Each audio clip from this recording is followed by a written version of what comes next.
Lichens.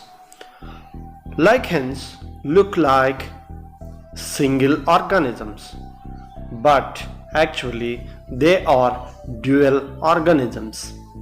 Dual hypothesis of lichens was proposed by Schwendner. Lichens are symbiotic associations. Symbiotic means mutually useful associations. So they help each other.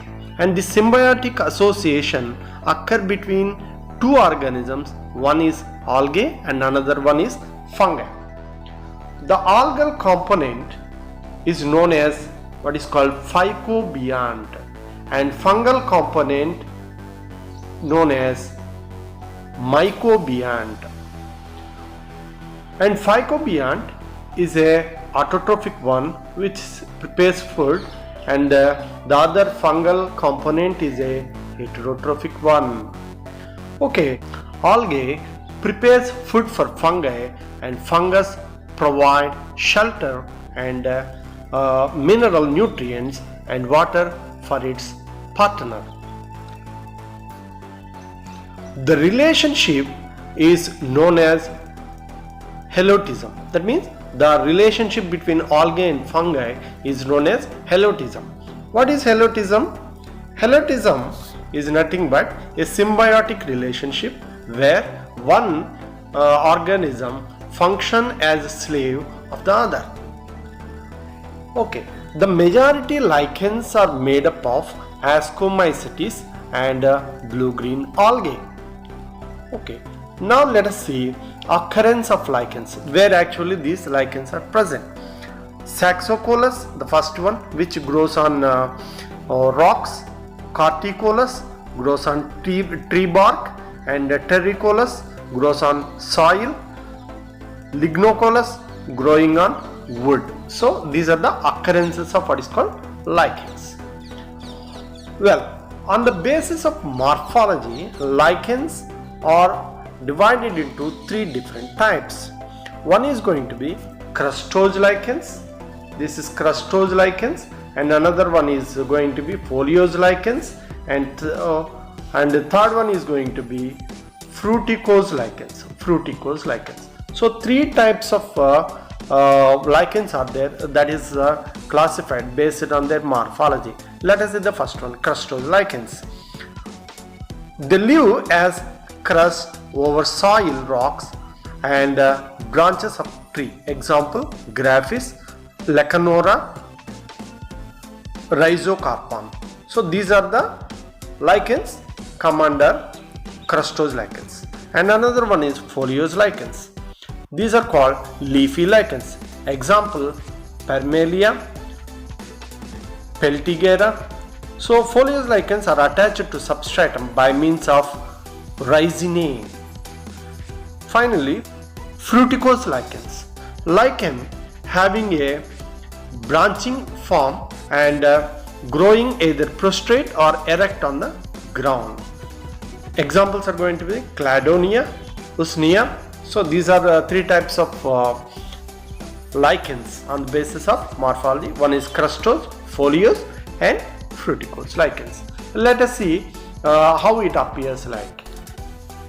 So they appear like this. One is crustose lichens, so which crust over the soil, rocks, and another one fruticose lichens are also known as leafy lichens, and branched prostrated one, that is foliose lichens. So these are three types, and let us move on to its internal structure of these lichens. And these three lichens they are divided how they appears like. So they differ in their appearance, but when you see the internal structure of three lichen groups, they are similar. Each lichen composed of number of layers. The outermost layer, that is farthest from the substrate, known as cortex, and is composed of fungal cells. The next layer is dominated by algal cells in a matrix of fungal threads that hold them in place. close to the surface. The third layer is the medulla, which is largely made up of fungal cells. Well, in crustose lichens, this layer directly connected to the substrate, whereas in foliose lichens, they have another layer, the lower cortex, and are attached to the substrate by means of racinae, hair-like strands. In fruticose lichens, the cortex and algal layer are repeated below the medulla. The entire structure of any lichen is known as lichen body or thallus. So let us see some of the importance of these lichens.